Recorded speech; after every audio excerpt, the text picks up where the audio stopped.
Assalamualaikum warahmatullahi wabarakatuh. Perkenalkan, nama saya Gunung Mahameru dari Prodi Ilmu Komunikasi Universitas Negeri Jakarta.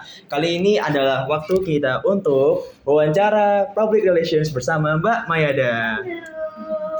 Sebelumnya, aku nggak sendiri sama teman-teman aku di sini. Coba diperkenalkan diri dulu. Hai, aku Lydia. Hai, aku Azmi. Aku Cindy. Aku Mayada. Nah, di sini tamu kita teman-teman. Nah, Mbak Mayada sebelumnya bisa memperkenalkan diri terlebih dahulu seperti nama, umur, dan jabatannya. Oke. Wow, umur. Iya. Ini pasti pada kaget ya kalau ngomongin umur. Halo, nama saya Mayada. Saya menjabat di Prambors sebagai Public Relation and Media. Dan umur saya 29 tahun. Wow. Kelihatan nggak? Enggak. Kirain cutting kita ya. Oke, ini kita langsung mulai aja ya untuk wawancaranya. Oke. Jadi pertanyaan pertama, Mbak Mayada, kira-kira skill atau kompeten apa aja nih yang perlu dimiliki oleh seorang PR atau seorang humas? Oke. Skillnya itu lumayan banyak ya, tapi kalau aku bisa simplify itu ada 3 skill yang paling penting nih untuk seorang humas. Jadi skill negosiasi, karena kita tuh selalu berhubungan sama orang, kita selalu negosiasi, jadi itu penting itu perlu. Skill komunikasi tentunya, karena kita kan ya kayak gini nih contohnya kan, emang harus bisa public speaking gitu. Sama yang satunya lagi skill menulis, karena aku itu kalau misalkan nanti ada informasi yang mau disampaikan ke audiens kita, aku mempersiapkan press release-nya contohnya. Nah, itu tuh emang harus punya skill untuk menulis gitu. Jadi memang harus ada sebuah skill content writing ya sebelumnya ya. Betul. Selain negosiasi sama yang tadi. Oke. Berarti lanjut aja ke pertanyaan selanjutnya. Ya. Untuk pertanyaan selanjutnya adalah dalam melaksanakan tanggung jawab sebagai seorang humas nih, kendala seperti apa yang biasanya dialami oleh Mbak Mayada? Oke. Dan bagaimana kira-kira caranya seorang humas meminimalisir atau mengatasi kendala tersebut? Oke. Jadi yang namanya kendala itu pasti ada ya. Cuman untuk meminimalisir biasanya memang kita pasti rembukan dulu nih internal. Masalahnya nih apa sih, kita pelajari dulu, kita cari solusinya, baru nanti kita selesaikan. Dan tentunya jadi pelajaran ya buat kita supaya kita bisa lebih baik lagi ke depannya. Oke, baik. Oke, untuk pertanyaan selanjutnya, apa langkah pertama yang harus dilakukan oleh pihak humas ketika perusahaan sedang mengalami kita sebut krisis? Krisis ya? Iya.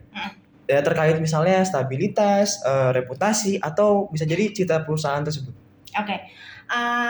Nah ini krisis ya. Jadi sebenarnya kebetulan belum pernah nih krisis. Tapi kalau misalkan aku bayangin, misalkan kita tiba-tiba krisis, pastinya tentunya yang tadi aku bilang lagi, kita pasti rembukan dulu kan, kita obrolin, kita review apa nih yang ngebuat kita jadi krisis gitu. Kita cari solusinya, kita kita kulik bareng-bareng.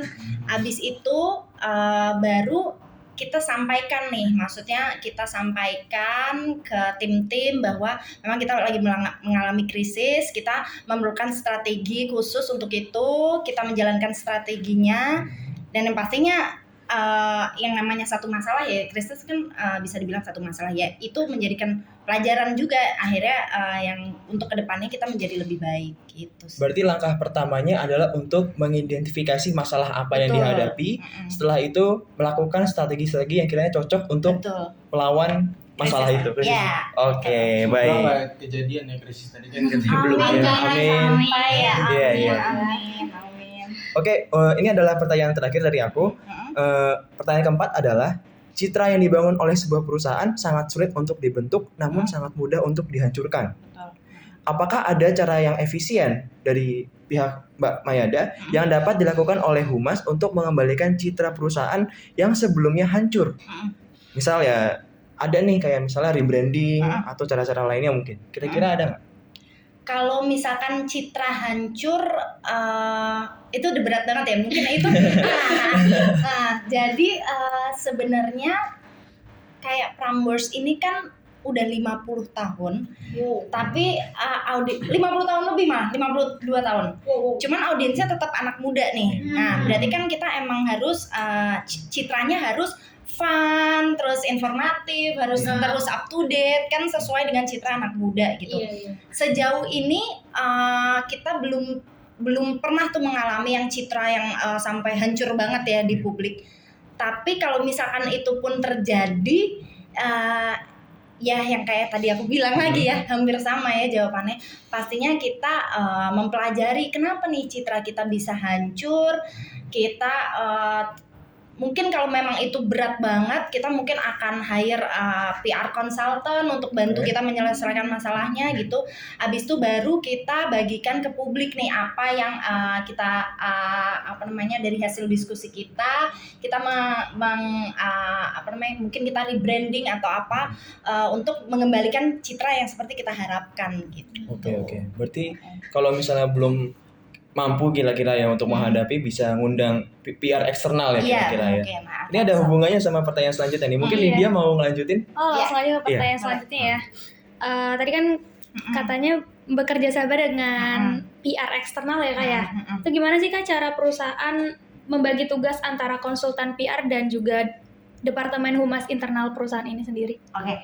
Jadi gini, kalau dari pengalaman aku bekerja ya, kita tuh sebenarnya tidak meng-hire PR konsultan untuk yang kita sehari-hari nih.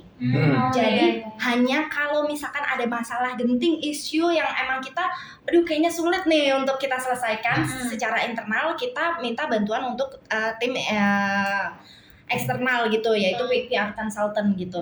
Dari situ paling berarti mereka menyelesaikan masalah ketika emang kita butuh bantuan aja gitu. Selama ini memang kita berjalan sendiri dan untungnya emang alhamdulillah nggak pernah ada masalah gitu. Masih aman ya. Berarti sebelumnya itu kan tadi ada nggak pernah nge-hire PR consultant. Nggak pernah. Gimana sih kalau aku mau tahu nih Kak, kira-kira bentuk struktur kehumasan yang ada di perusahaan Prambors ini? Oke. Terus ya kira-kira apa saja nih tugas pokok dari tiap-tiap tupoksinya gitu? Oke. Jadi sebenarnya humas di Prambors kali ini, di tahun ini itu agak sempit. Karena waktu itu gitu? pandemi kan, jadi kita ya lebih efektif lah timnya.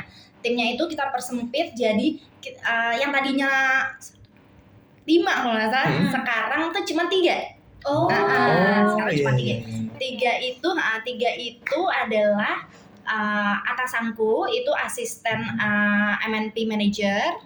Terus di bawahnya itu ada aku PR and media, sama satunya lagi itu marketing and communication gitu. Kalau secara pekerjaan, kalau asisten MNP itu biasanya pastinya assist kita berdua, assist kerjaan kita berdua. Terus biasanya dia partnership sama brand-brand besar, sama budgeting, masalah uang-uang tuh.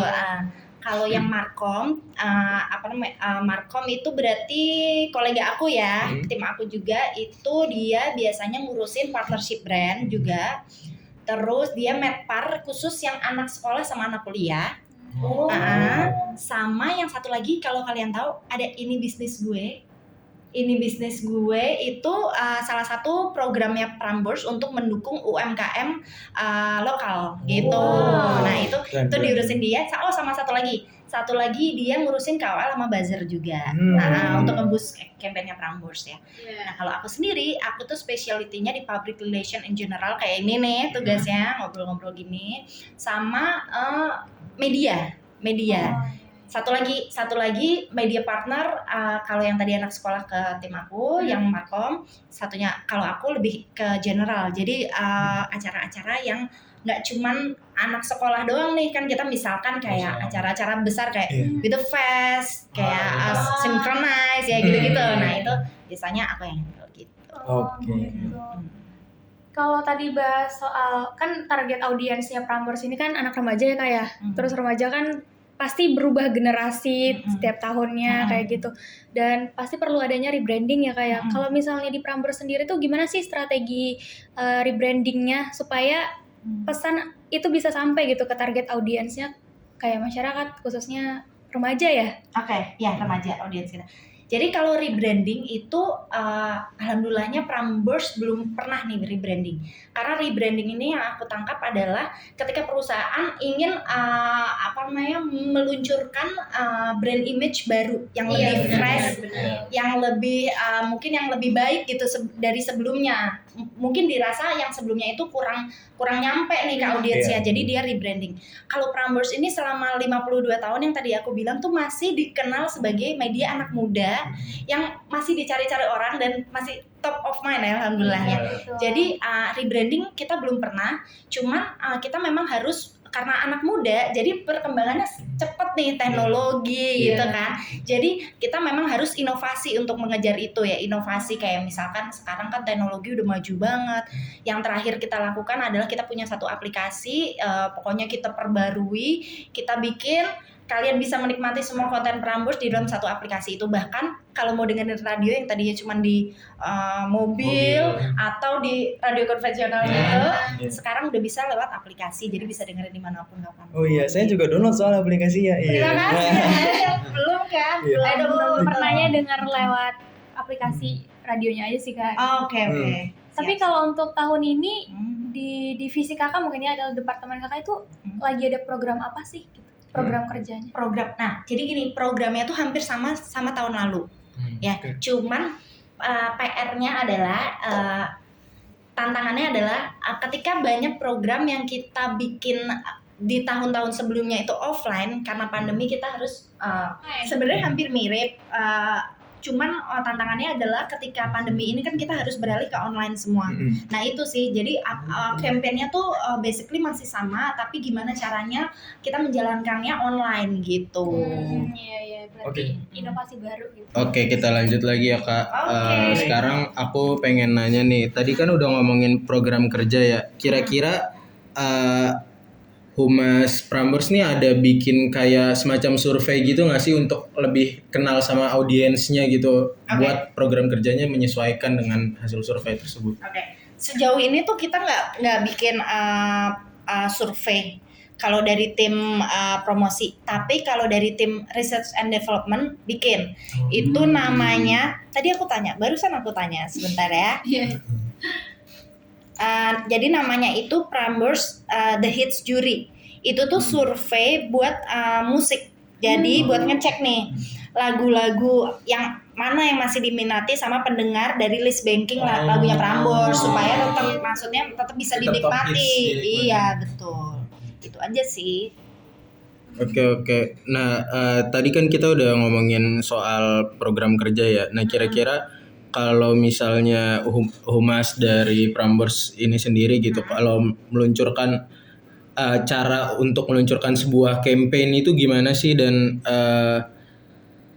ada sarana ide pitch nggak buat humas gitu untuk menyampaikan masing-masing gagasannya gitu? Oke. Jadi kalau kita membuat satu campaign tuh biasanya muncul dari apa yang lagi happening. Kita buat ini yuk gitu, karena ini lagi happening loh gitu. Kita buat seperti biasa, kita diskusi internal, kita matengin konsepnya, baru nanti kita jalanin nih si campaignnya. Kalau perlu kerja sama pihak lain, berarti biasanya dari aku yang hubungin dari tim aku, tapi kalau enggak kita jalan sendiri internal gitu sih. Kemarin kalau nggak salah ya ada 50 tahun Prambors, jadi 50 jam apa? Iya, 50 jam siaran 50 jam siaran. Iya. Habis gitu ada podcast, jadi podcaster semuanya ngumpul podcast benar. Iya, itu salah satu inovasi yang emang kita jalanin ya, podcaster, karena kayaknya orang-orang ini menganggap kalau wah radio ini bakal kalah nanti sama podcast gitu. Tapi kita buat kayak wah enggak gitu. Kita bisa kerjasama, justru kita kerjasama, kita buat si campaign Prambors Podcaster. Kita mencari podcaster yang emang berbakat nih untuk jadi talentnya Prambors Podcast gitu. Ini Cindy punya podcast juga loh Kak. Kamu punya podcast? Kamu gak ikutan? Orang baru tahu ya. Nanti ya kalau ada lagi ya. Kalau ada lagi ya. Siap. Berarti salah satu contoh campaign tuh bisa lihat dari tadi ya, 50 jam siaran sama ataupun yang podcaster tadi itu ya. Oke. Berarti next tahun depan Cindy ikut. The next Prambors Podcaster. Amin.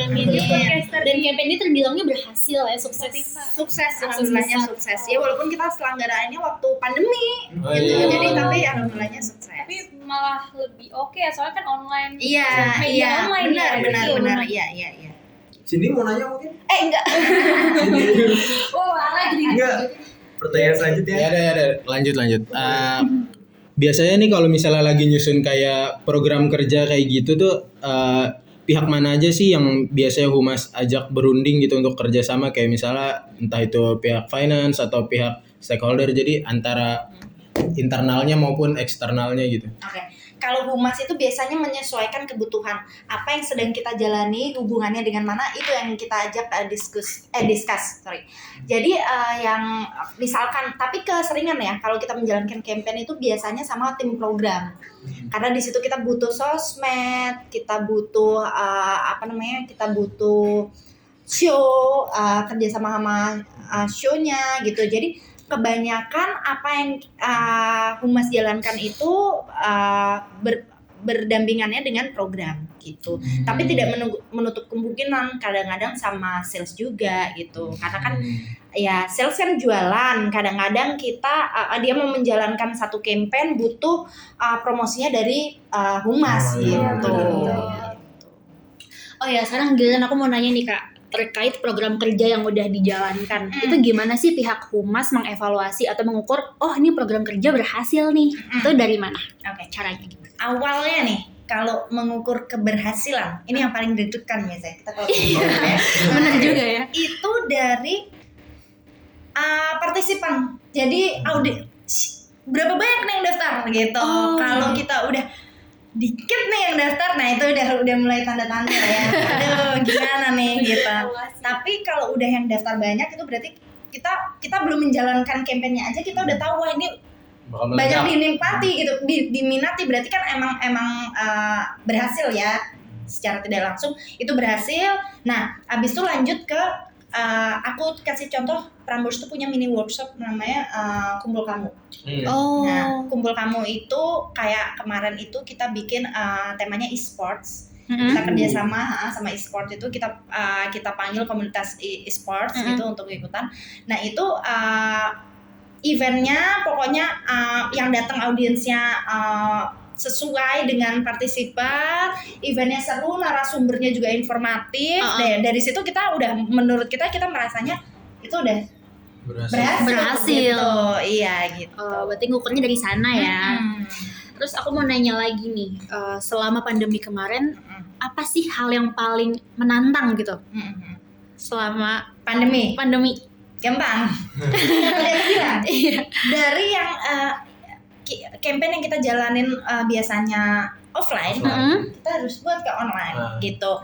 Dan ke online itu kebanyakan nggak se euforianya itu nggak seperti offline ya, kayak beda gitu. Jadi mungkin orang-orang juga agak partisipannya gitu agak menurun ya. Kayak misalkan waktu itu kita bikin kan Schoolympic itu kalau offline itu pertandingan antar sekolah, kayak misalkan basket, sepak bola gitu. Tapi karena lagi pandemi kita bikin e-sports competition. Ya itu awal-awalnya lumayan struggle ya. Karena mungkin orang kayak pandemi ini bikin orang tuh jadi mager gitu.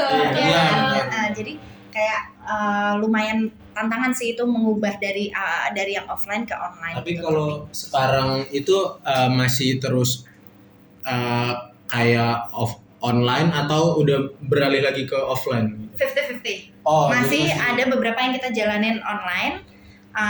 Beberapa juga kita udah mulai mempersiapkan untuk offline karena ya yang kita tahu kan sekarang pandemi udah katanya Jokowi bentar lagi sudah dinyatakan berakhir pandemi. Endemi gitu ya. Ya, endemi. Jadi ya itu kita lagi 50-50 sih. Masa peralihan juga. Betul. Benar. Oke, terus aku mau nanya lagi, kira-kira dari pihak humas ada pertimbangan tertentu kah dalam memilih media yang akan digunakan untuk menyampaikan informasi kepada masyarakat? Biasanya tuh media apa sih Kak yang paling sering digunakan? Oke.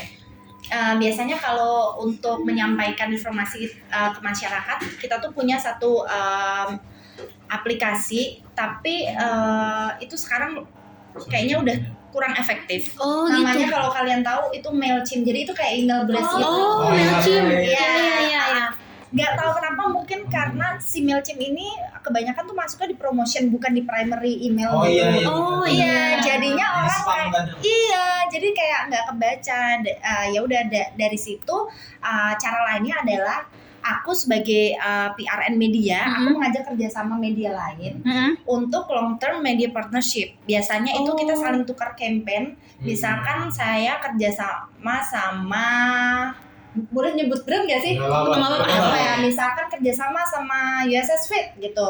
Ya udah kita saling tuker nih. Nanti long termnya itu pokoknya kita buat misalkan sosmed, IG story dalam setahun gue ngasih lo 3, lo kasih gue 3. Nanti gue kalau punya campaign lo promoin, kalau lo punya campaign gue promoin gitu. Gitu. Itu sih biasanya yang paling efektif itu. Sip. Ini mungkin dari Heliana ada yang mau ditanyain juga. Oke Kak, aku lanjut. Ini pertanyaan terakhir nih Kak. Menurut Kakak, momen apa sih yang paling berkesan selama menjadi humas di perusahaan ini? Oke. Momennya kalau aku bisa bilang ya, hampir semuanya berkesan. Wow. Yang paling berkesan, yang tadi aku udah cerita di awal yang mungkin belum direkam, kan aku tuh basicnya hukum. Iya. Nah, di perusahaan ini, di Prambors, aku dipercaya untuk menjadi PR. Nah, itu kan satu hal yang beda. Iya. Cuman mungkin mereka melihat aku kayaknya lu punya potensi di situ gitu. Nah, jadinya aku yang berkesan adalah sambil aku ada kemauan, aku belajar, terus terlihat itu progresnya yang tadinya aku super introvert, kayak nggak bisa ngomong sama orang gitu, tapi mau nggak mau pertama kali meeting sama klien, aduh gue harus ngomong apa gitu. Nah gitu, akhirnya sampai sekarang kayak udah tahu how to negosiasi yang tadi aku bilang. Tadinya tuh pasif gitu, kayak nggak tahu gitu kan. Ya itu berkesan sih buat aku sampai akhirnya aku bisa di titik ini gitu. Jadi membangun diri lewat Prambors ini. Betul. Ya. Oke. Yes. Keren banget sih. Oke, untuk wawancara hari ini kita akhiri ya Mbak Mayada ya. Terima kasih yang udah menonton. Kami dari Prodi Ilmu Komunikasi Universitas Negeri Jakarta izin pamit. Wassalamualaikum warahmatullahi wabarakatuh. Dadah. Yeay. Kita foto.